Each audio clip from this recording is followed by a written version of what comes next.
Okay, hey, we are live, guys. Welcome to Crushing Your Goals from Home and Beyond. As they open up the doors and let us out of our homes. How's everybody doing today? Good. Yeah, right, awesome, cool. I'm super excited to be able to host this amazing webinar, and I know we respect you for investing your time. We want to make sure it's a good use of your time because there are so many Zoom meetings and webinars going on these days that, we want to make sure we bring value, and we want to make sure you say, you know what, I picked the right webinar. That said, we have some rock stars that are going to share the strategies that they're using, not just now to generate business, but when I can't even say the word.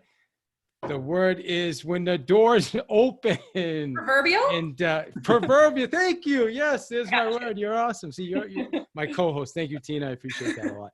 All right. So that said, we're gonna get started. And I want us to jump right into content. We're gonna bring you some strategies. We're gonna bring you some mindset.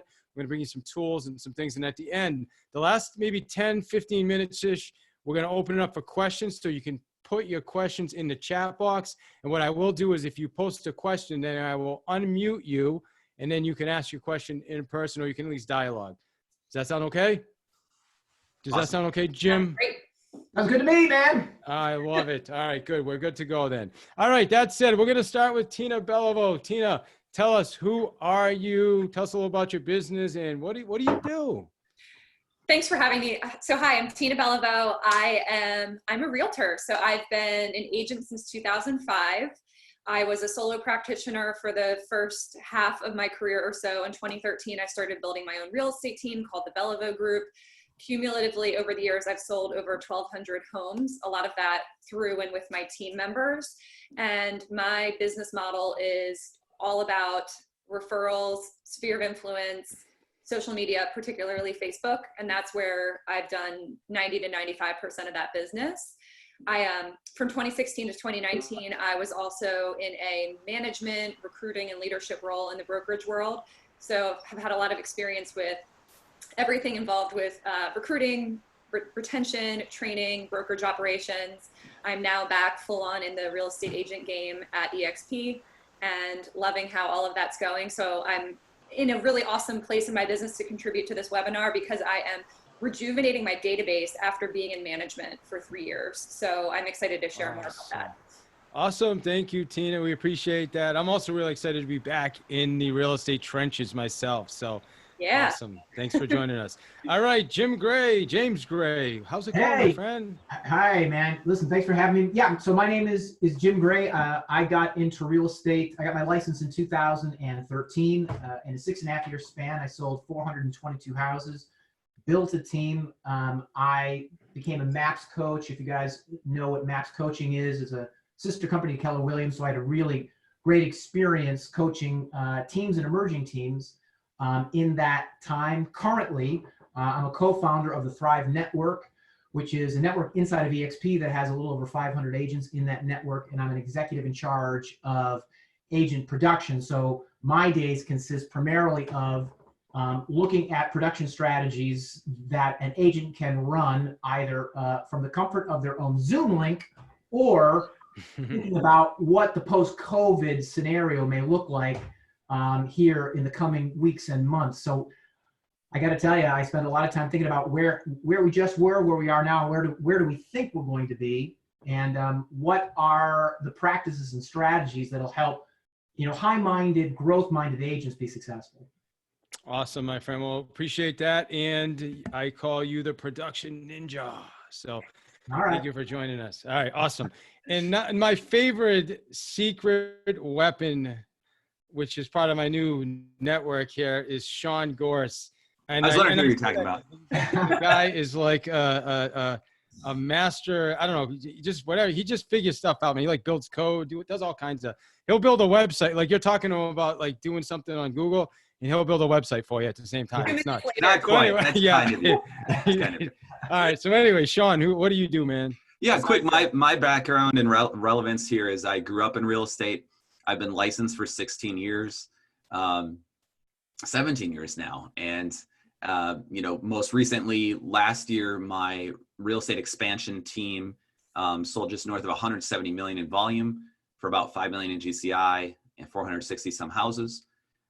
We've been blessed to work with dozens of realtors all across the United States. And now we're doing that. I am a co-founder of Thrive Network at EXP as well. And, you know, hey, so we're learning how to do that with restrictions across multiple states with a lot of our business partners. So hopefully we've got, you know, I think some best practices, you know, boots on the ground, in the trenches, stuff that we can share and sharpen each other with today. So thanks for having me, David. Absolutely, man. And we'll start with you, Sean, since you have the mic. So, you know, first question is like, what would you say was the biggest shift? You know, I remember me on March 12th, I'm in Massachusetts. That was the day kind of like there was a lot more news were coming out about the, you know, what's coming out about the virus, and people were starting to get a little more nervous, and they kind of shut things down. What would you say has been the biggest shift for you since that happened? Yeah. So I think the biggest shift, I think probably, you know, definitely for me, and I think for a lot of us, is mindset. You know, so much of what we originate in life or in our business is going to start where it's the mindset that we come from. And I know for me, I mean, it was, you know, it was a good test, right? It's an interesting dilemma to be faced with the whole, you know, coronavirus thing. And, you know, first time in 100 years, people talking back to 1918 with the Spanish flu. And I think that the easy thing, or if you're not careful, the thing that I could slip into is just be fear-based, right?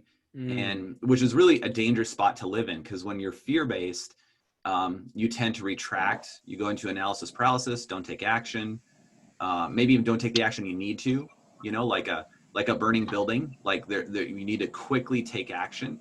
And so the thing that I had to focus on, and with our people, was, you know, how are we going to focus on what we can control? Because there's always lots of things you can't control.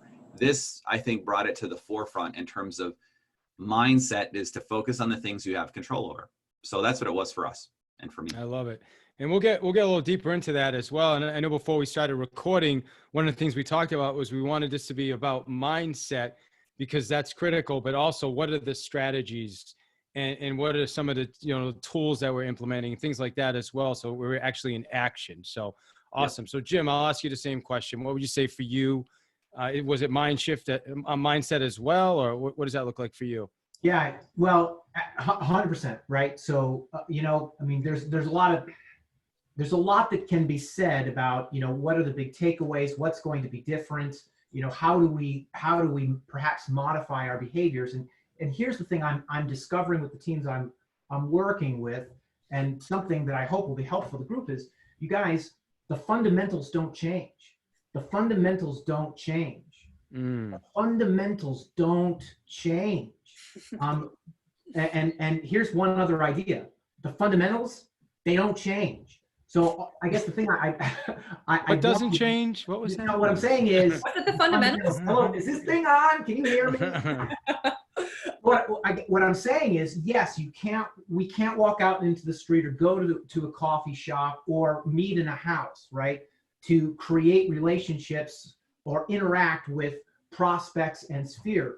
But we live in an age where we have multiple other technologies that allow us to do the exact same thing. So guess what? Everybody who needs to be spoken to still needs to be spoken to. The scripts at their most fundamental level, for the most part, do not change, right? So I guess the thing I want you to feel better about, if you're feeling fear, right, as Sean brings up, you know, it's easy to slip into fear, and you'll find that the most common trait of successful people, you guys, is courage.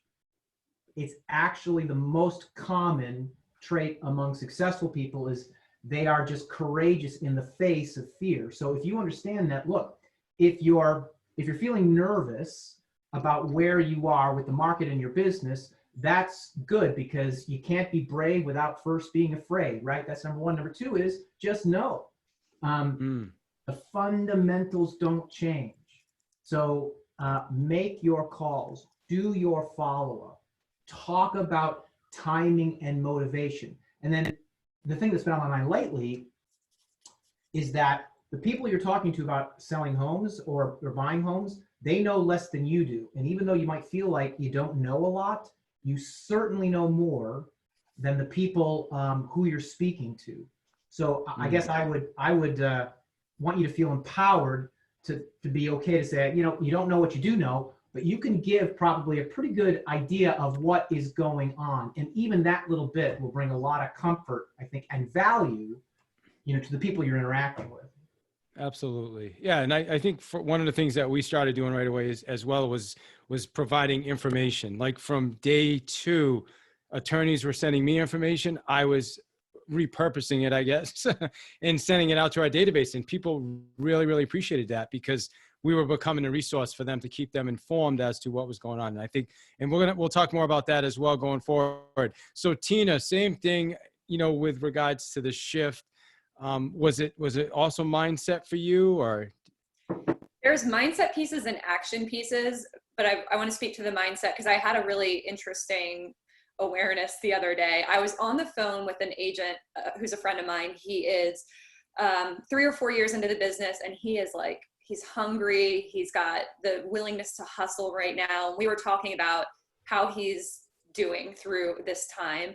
And as I was talking to him, it hit me where I was like, oh my gosh, I'm that veteran agent who kind of doesn't feel naturally like reinventing myself. Like I'm 15 years in like I am that person. Because I was telling him in 2008, which that was the market that I cut my teeth in, I was in the place he was in where I was willing to do anything I needed to do to grow my business. And I've noticed in these couple months some internal resistance, disappointment, like, oh man, like, do I really have to blank, blank, blank to, for me, I'm also in a rebuild mode with my business. So it's kind of just like accepting reality and moving through it.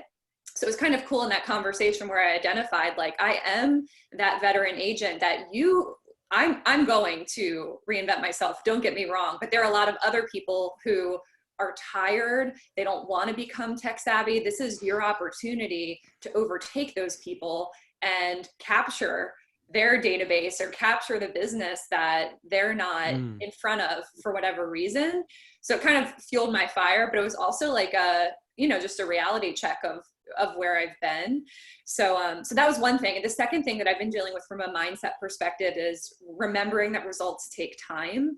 So for anyone else who's watching this that's impatient like I am, I have started doing some really awesome activities to cultivate business. And I can talk more about what those are. There's a whole bunch of stuff that I'm doing. And I, like a week or two ago, started to feel really frustrated where I was like, where are the referrals? Where are they?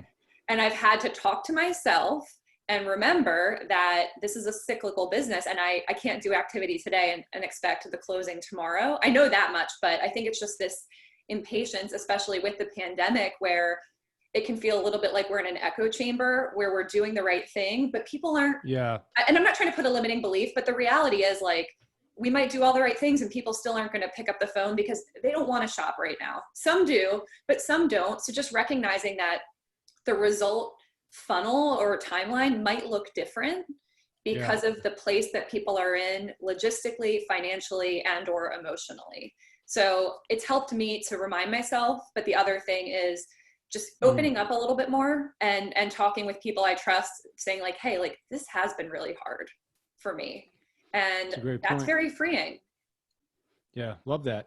And so Jim talked about, was it fundamentals, Jim? Is that the word you used? Yes, the fundamentals don't change. Oh, okay. All right. Thank you. And you talked, and I think Jim also said scripts, and you talked about, you know, having these conversations and maybe, you know, things aren't happening as fast as you'd like them to happen. So my thought process going back to that is when this first started, I was calling a lot of people and really just checking in on them and just, oh, are you okay? How are things? Are you safe? Do you need anything? You know, we're 2 months into this now. The conversations have changed, right? I mean, I think one of the challenges I'm seeing is there's still a lot of agents that are still having those initial conversations where now the conversation's like, hey, you really want to start looking at, if you can safely, you know, looking at figuring out ways to get your house back on the market, ways to buy a house, because things are changing. Is that the same thing you guys are experiencing? Sean, we'll start with you. So what do those conversations look like for you now? Yeah, so exactly. one of the best things we can do is get real to get right. And to the idea of that we know more than our prospects or our clients or the general population knows. My question would be, what data are you using to back up that suggestion? So we are watching number of showings. There's a really handy tool out there that we can post in here afterwards on how many showings are happening in the United States or in your state. And then, I think also we picked this up from Tina a little bit, part of it, which was, are you tracking in your market how many new listings are coming on the market and how many houses are going under contract each week? So on a weekly basis snapshot, and compare this week of this year to this week of last year. And look, there's no bad news, David. The number is what the number is. In a lot of my markets, like in Minneapolis, St. Paul, both of those numbers are off depending on the week by 30 to 40%, both of them. The reality that you introduce to a prospect when you're talking to them about that now with a buyer or a seller in terms of going and buying a house or selling a house, I think needs to start with the number isn't zero. Under contracts or people putting their house on the market, it didn't go to zero. And there's a lot of social proof, and people will find solace in that because they'll realize, okay, I do want to list my house or I do want to buy a house. Other people are doing it too, right? It's down definitely, but other people are doing it too. And then the second part of that is then they just need to know from you, how would I do that? Again, we're talking about this. We're getting on all these Zooms as realtors and stuff every day. How many times have you shown proactively a particular prospect or your entire Facebook group, your entire Facebook audience, or whatever it might be, your entire sphere of influence?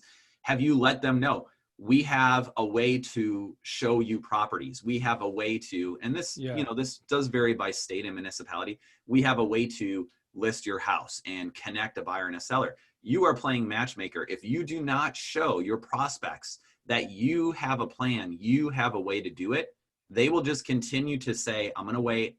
I'm going to sit on the fence. I'm going to see how this all shakes out, right? Which might be a really poor choice for them right now. It'll be a long time too.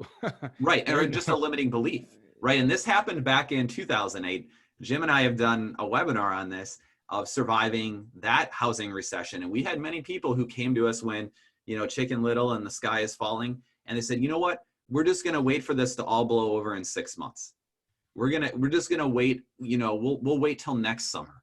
Well, guess what? Next summer, they lost more equity. They lost 5 or 10 or 15% equity. So, I always say, do it when it makes sense for you and your situation to make a move. Don't wait, for the market to recover, because in real estate, the market in real estate, generally, it doesn't bounce back next week like the Wall Street does, or like oil prices do. That's typically not what happens in real estate. And it could be more sudden this time. So I say, generally, let's just decide, here's a path where you can go with it in terms of scripts that you're using. Here's how we can do this. Here's the statistics. Does it make sense for you to move forward today? If it does, let's move forward today. Let's not wait, right? And here's what we're going to do next. And always have the next thing in mind, not like, hey, we're going to think about it over the weekend. This is a common fundamental, right? Yeah. Which is, let's do this. Let's take care of the initial paperwork. Let's get, started, get the ball rolling, and then we'll take it one step at a time. And I'll guide you through the whole process. That's what works. That's what's working.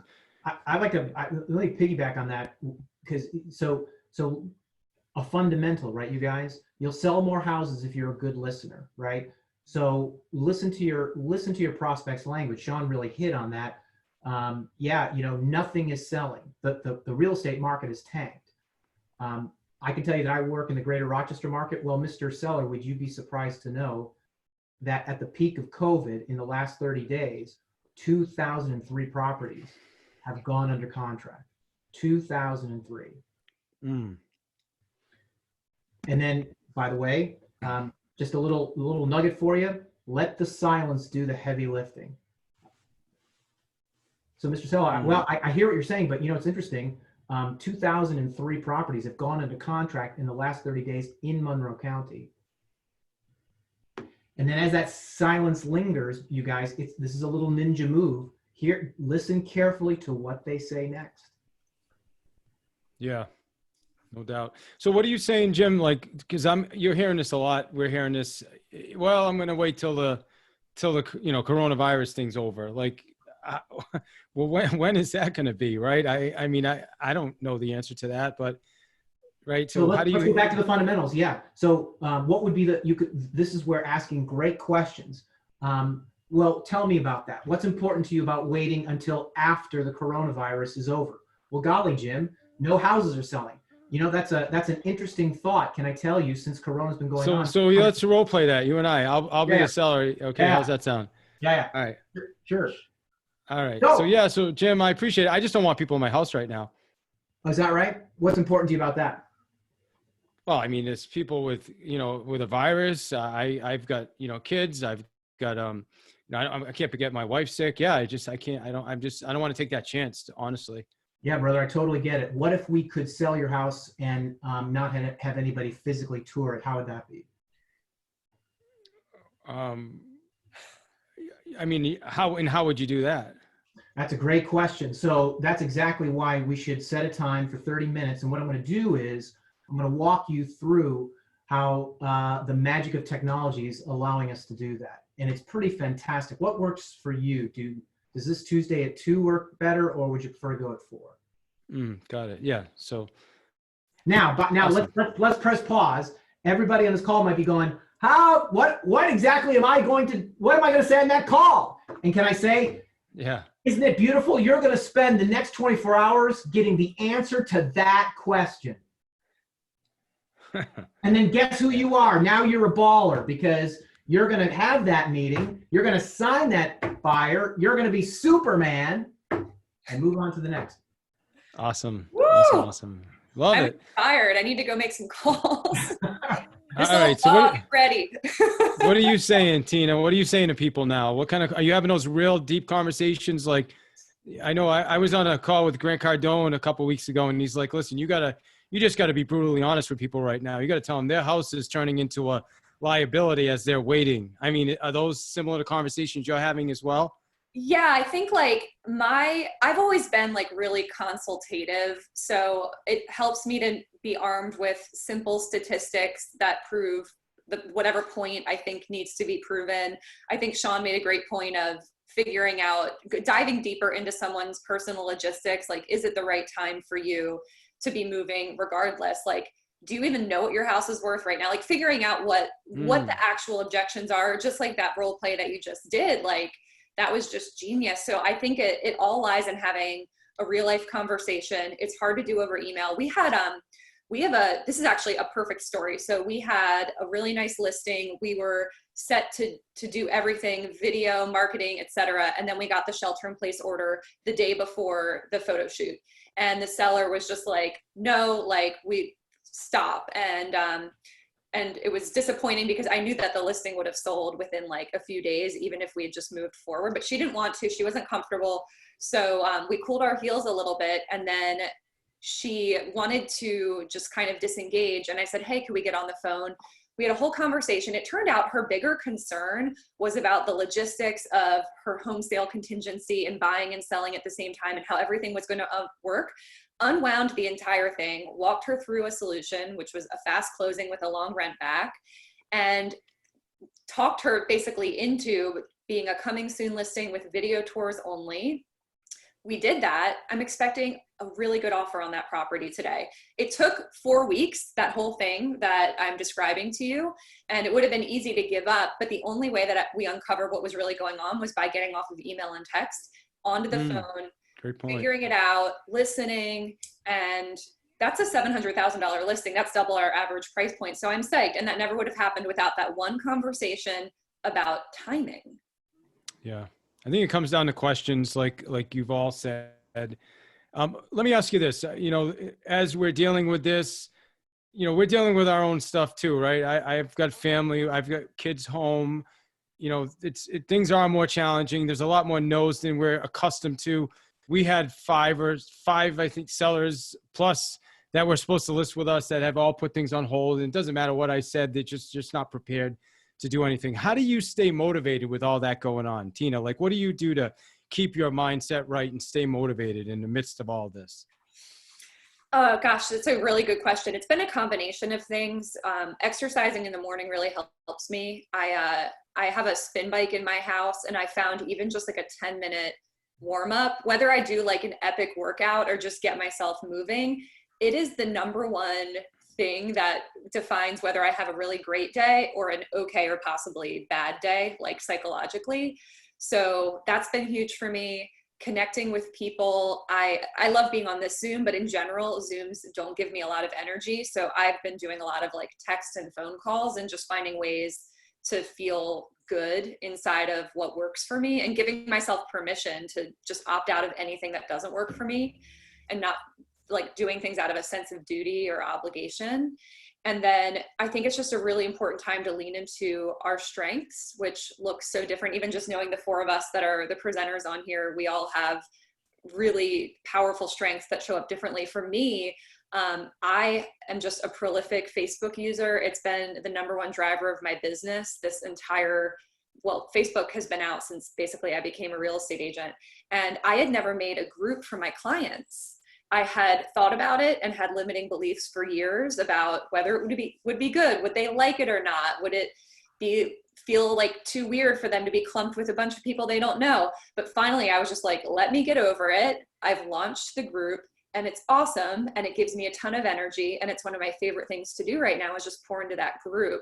So there might be something else for the people who are watching or listening to this. Like, what do you love doing? Figure out how to leverage it for your business. Even if you don't exactly know how it's going to manifest into business, if you're more of like a relational seller like I am, just find a way to engage. And for me, I'm also obsessed with doing stuff that's more leveraged at the group level.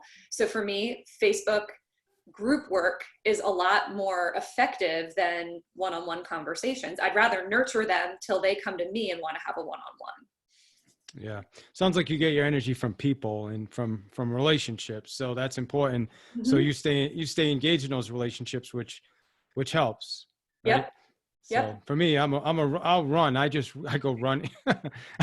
Run away from the people. Yeah, I run. Anyway, it's all good. I'm in the middle, right? I'm like not a full extrovert, but I'm also not a full introvert. So yeah, so I can turn it on and off, which is nice. But I do a lot of running. It helps me.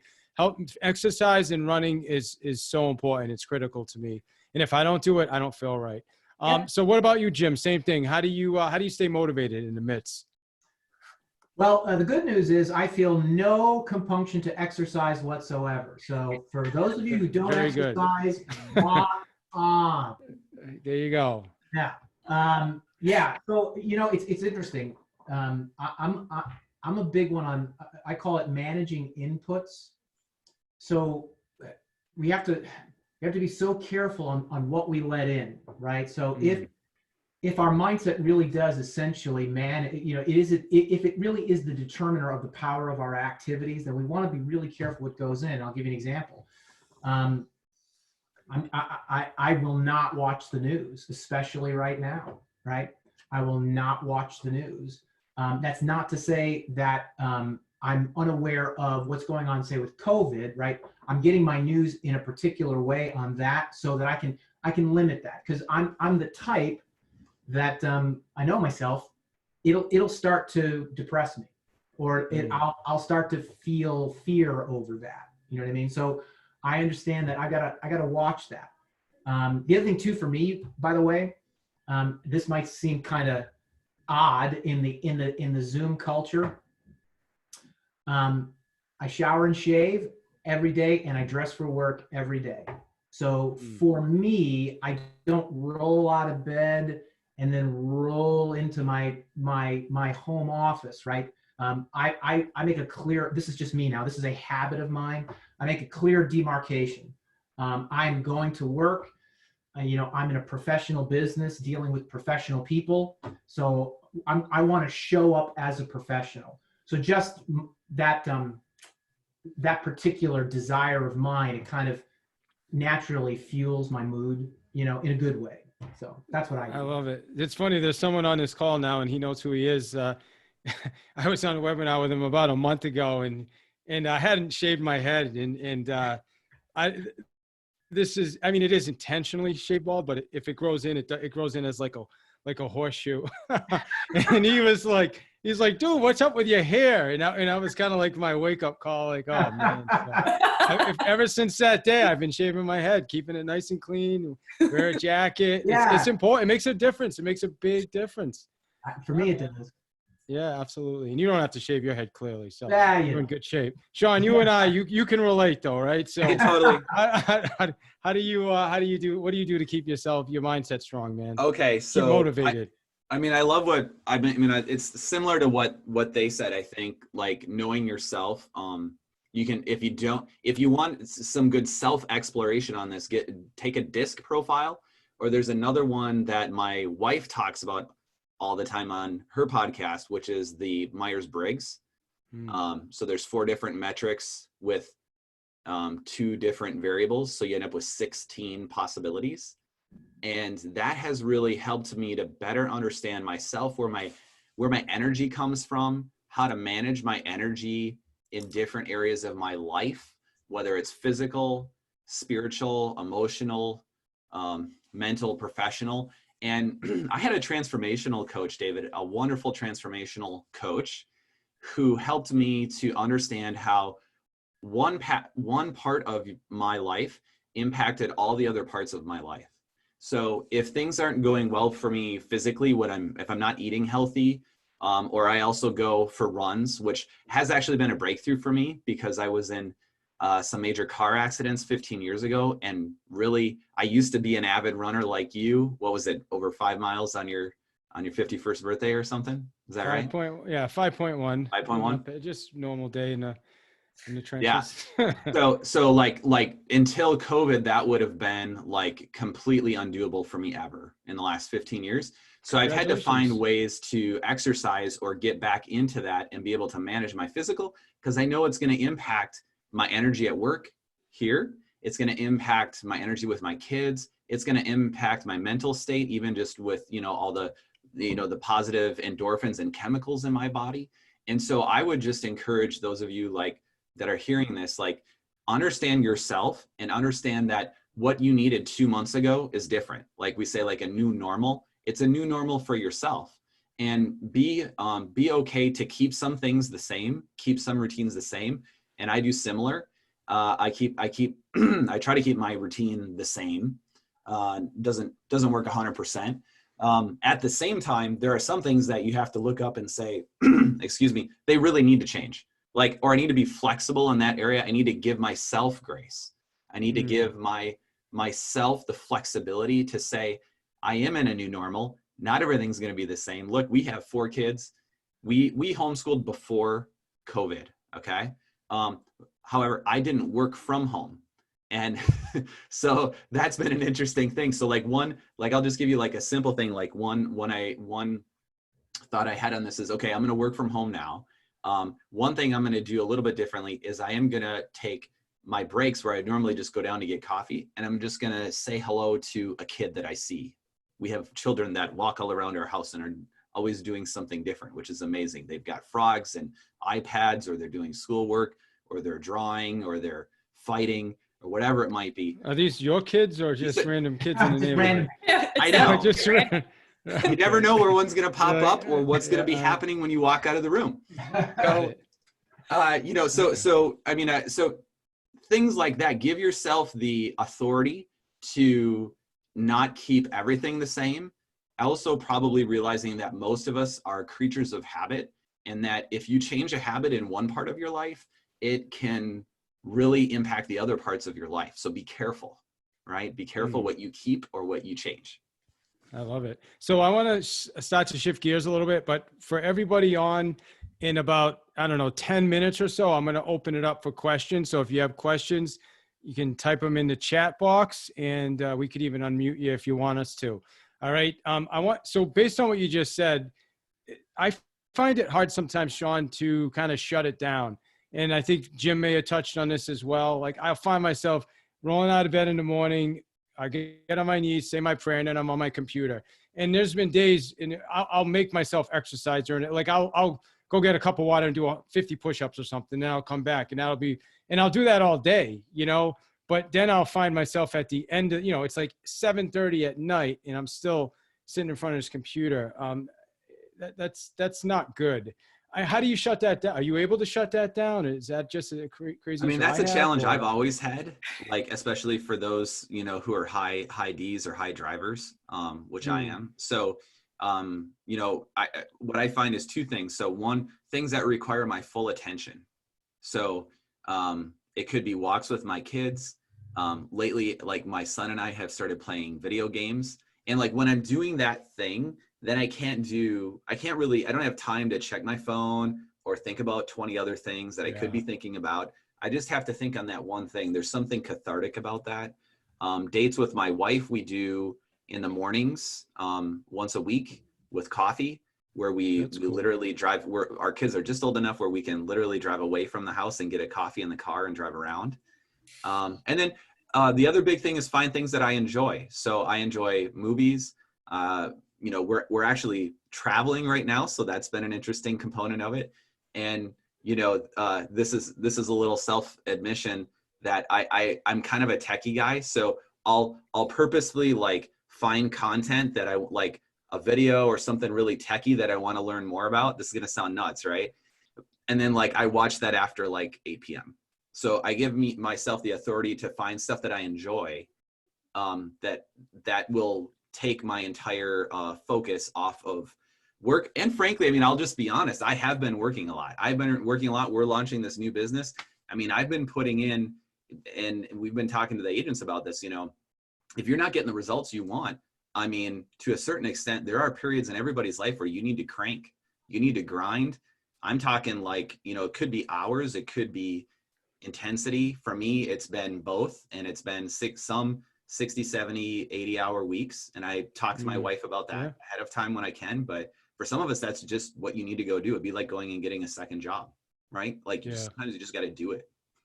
Yeah, that's a great answer. I love that. Same, you know, similar. I play Legos with my daughters, and I do that 4 or 5 times a week. So I have to find those moments, and sometimes it's just time blocking. Like I'll tell my daughter, just like, hey, we're going to play Legos tonight, thinking like, oh my God, there's no way I can play Legos. But if I say it to her, she's going to grind me down. She's going to keep asking and asking. And eventually I'll play Legos. And then I forget about everything else going on when I'm doing Legos with her. It's an amazing time. I also meditate, but that's for another call. I do that religiously, which helps a lot. So let's jump into Jim. So Jim, I'm going to give you the same question if you want. I don't know if you have the challenge of shutting down. I do. But with regards to what do you I'm curious to get your input. I know I don't have a crystal ball. I don't think you have one either. Well, I do see that thing on the shelf behind you. That's like a crystal, whatever that is. But I keep baked goods. But, there you go. But what are you seeing going forward? Like, what are your thoughts on this market, you know, 6 months from now, a year from now? I'm just curious. Well, yeah. So there's a couple things, right? So there are a couple schools of thought, right? The first is that there may be a lot of pent up demand, meaning all the people who want to buy or sell you guys have not necessarily gone away. They've just pressed the pause button, and so we may see all of them come back to market just later in the year. Okay, so that is a scenario. So just understand the money maybe you would have made right now, you'll make it, but it'll be in the future if you're observing and engaging in all the fundamentals of a real estate business. You know, doing your 5 jobs and doing them well, right? So that's the first thing. What are the 5 jobs? Tell us the 5 jobs, since you said that. So if you are a real estate agent, you got 5 jobs. Your first is to script practice and role play, right? The second is you want to lead generate. Third is you want to follow up with leads. The fourth is you want to prepare and go on appointments. And your 5th job is you want to negotiate contracts. Everything else that is not that, you guys, is not a money-making activity. It's not that it's not important, but everything should wait until those 5 jobs are done. And if you were going to focus on something because you had some extra time and you wanted to get good at something, I would look at those 5 things. And of the 5 things, may I say, and I think I can get an amen from the realtors, is if you focus on lead gen, everything else takes care of itself. Just FYI, just saying. So, Are those there we the go. fundamentals, Jim? I feel like we should sing a song. Okay. So there may be a lot of pent up demand, right? And that means you put your running shoes on and get ready. Or we could be in a recession-like atmosphere. And all that simply means is you may just have to simply engage in more activity to get the same results. And the good news is if you do that, 2 things happen. You'll maintain results, and likely your results will increase, because most agents who are your competitors don't understand what their 5 jobs are. They're operating in fear and instinct, and you, because you're in the path to mastery, you understand that your life is about intention and practice. So I see those as the 2 things. Either A, we're going to put our running shoes on, or B, we really have to just be prepared to do more of our activities to get the same results. So what I'm hearing is you have no idea. It's one of those 2 things. And that, no, I'm kidding. But I think we're all in this together, right? So yeah, that's reality. Yeah, prepare for either, and we're good, right?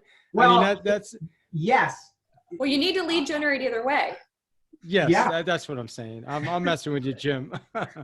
So Tina, similar. Do you, with regards to, are you one of those people that needs to figure out a way to turn it off for people listening? Are you able to just do that, or? Yeah, yes. So it's funny. In 2019, I just exhausted myself. I was in a very unsustainable environment where I worked all the time, and there actually wasn't much to show for it. So coming into 2020, I promised myself that I would get my priorities straight, and I really have. And the pandemic has tested that. So it's definitely an active struggle for me. Like Sean, I am a high D. My to-do list stresses me out. One of the reasons I don't enjoy Zooms is I'm at my computer, and I would much rather half the time get done what is on my mind as not done yet. And so I think that's an interesting challenge, where the to-do list feels longer. There's extra communication to get one transaction done. So the reality is there's more work. There's different nuances we're adjusting to. So the work volume is higher. I was talking with one of the agent partners in my team yesterday, and she's like, I'm putting in 12 to 14 hours days. I can't figure out what I'm doing wrong. And we unpacked it, and part of it was a leverage opportunity for her, and part of it was the reality that we're in, where we're kind of hustling to create more business at the same time as servicing what we do have. And it feels like it's not all adding up yet. And I've done this for long enough to know that it always does add up. And like you said, later there will be some sort of V-shape pickup, whether that also then bounces back into a recession or not, I don't know. But I do believe there's going to be some of that financial bounce back for all of us later this year. I mean, I don't know, but that's just my sense of things. So it's been a challenge. I will say one thing that works really well for me is to go outside. Now, you may not have a nice outdoor area. I do just so happen to have a great deck that gets really good sun in the afternoon. I love just sun time. Like, I love being outside. So a lot of the time I take my phone calls outside. But the other day I hacked an umbrella over my laptop so I could be outside and enjoy nature. And I worked for a couple hours, and I felt so happy and energized at the end. So that may be like slightly too much of like a niche recommendation for people, but sometimes it's like, how can you find a way to enjoy the stuff that you need to do? And then coupled with that, like, give yourself permission to cut off, and whether that's doing stuff that requires full attention, finding something you really enjoy. I've been focused on having great TV shows to look forward to at night, which is like, that's what I've got at this point, is like, what am I going to watch that's going to make me laugh or just be fun for me and my husband to like totally unwind and be engrossed in something. And just planning things to look forward to, even if they're really minor, like going out.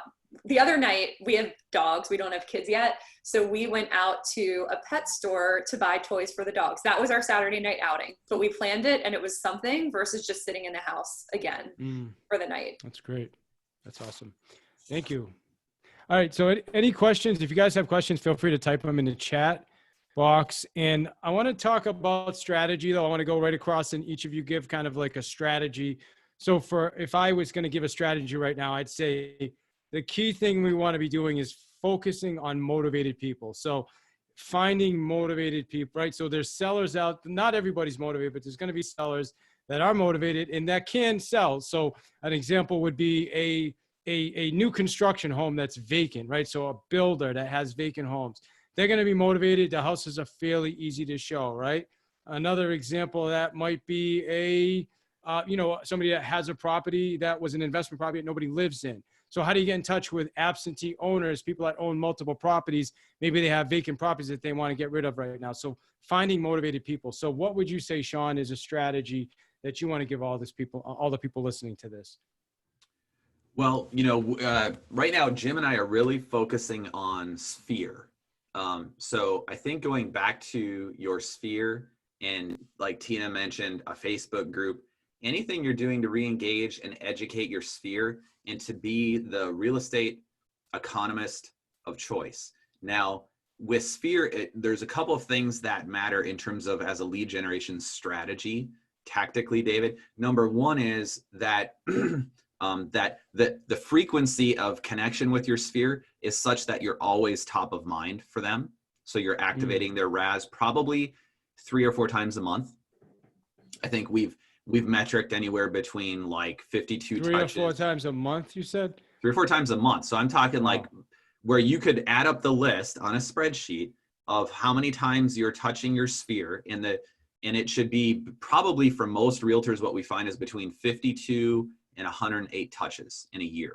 Okay. Wow. 52 and 108. Now that might be you're posting every day on Facebook and you might just count that your sphere sees that algorithmically, once a week. Okay.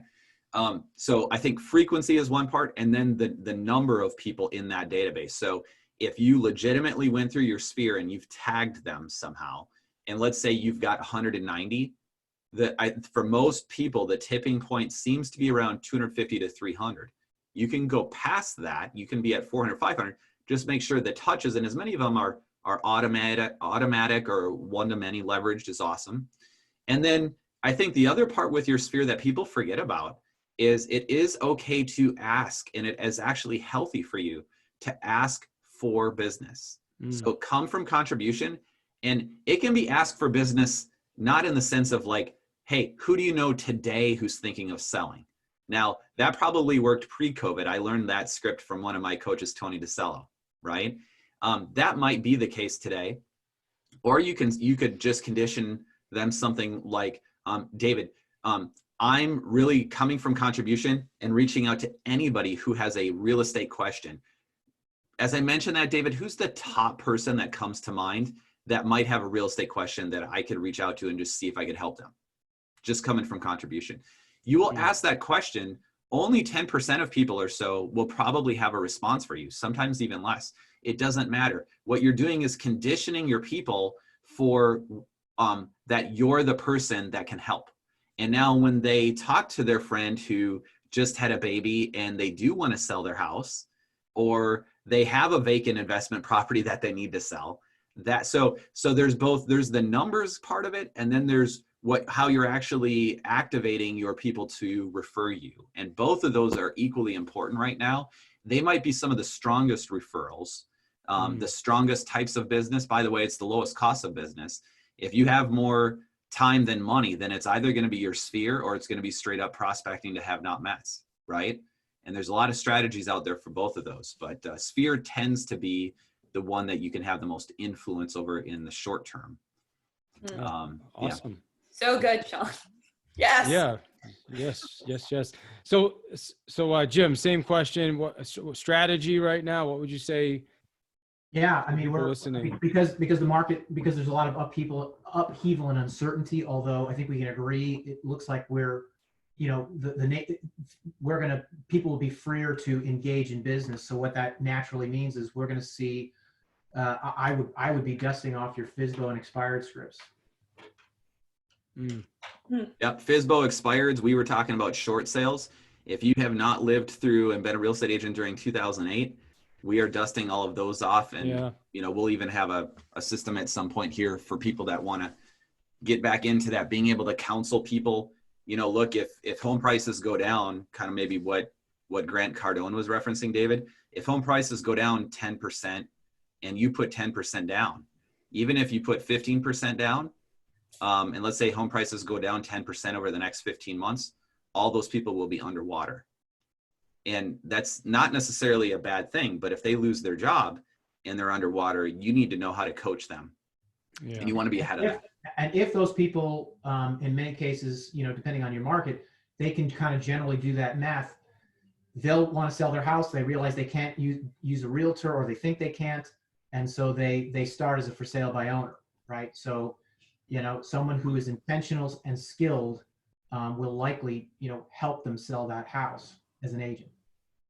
Yeah, I love that. So we've heard sphere of influence, short sales. Obviously, I'm going and I've been reconnecting with all the REO companies we used to work with, because that may start. So we're in there getting everything submitted, recreating those accounts with the big REO sites. So that's something we're doing as well.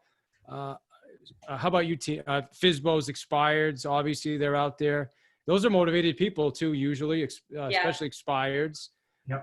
What about you, Tina? So two things. One's quick and one's a really awesome idea that I haven't shared anywhere yet. So the quick thing is I did great in the last market downturn being an expired takeover agent. We're going to have an even bigger opportunity in this kind of market because there are going to be so many agents that don't do the right things in the pandemic for whatever reason. They don't embrace tech. They still don't get professional photography. They're not getting video. They're not getting Matterport. They're not doing virtual open houses, on and on and on. There's going to be a lot of dissatisfied homeowners out there looking for an agent to do the right things. So I think now positioning yourself as the person who's already doing that, so that they'll have, like, especially on social media, they'll have you in the back of their mind where they're like, why isn't my agent doing that? I see her on video. I see her doing this. I see her doing that. Like, what are you doing? And you haven't called me for a month. Like, that's the expired dynamic in a nutshell. I love coming in and like saving the day in those situations. And then, you know, you stage the house, you price it right, you get great pictures, and then it sells in 2 days. And then that's a great testimonial. They refer you. I'm getting excited talking about it. So that's a thought on expireds and how you can actually position yourself for that early before maybe that raft of expireds actually start to happen. The other thing I've done that has been a huge success is I decided to launch a sweepstakes to re-engage my sphere. So it's called Beliveau Group Bonanza. I love to be cheesy. We're giving away cash prizes. So what we're doing is 3 $500 prizes. And basically you can enter the sweepstakes over and over again throughout a 2-week period. We're 1 week in, and people get entries for doing different things like referring us. They get the most points for that, for updating their contact info with us, because I had a lot of contact info fall out, or I've never had birthdays and stuff that I really want to have a killer touch campaign at the end of this. They get points for filling out online reviews. Our reviews had gotten stale. A lot of change, and all my reviews had like old team member names. So I'm doing everything to incentivize what I want, which is accurate database info, reviews, and referrals. And they can refer themselves, of course, if they're the one thinking about moving. So I just updated my stats. We have had 210 entries in the last 7 days. And the people who have entered, it's people I sold houses to 10 years ago.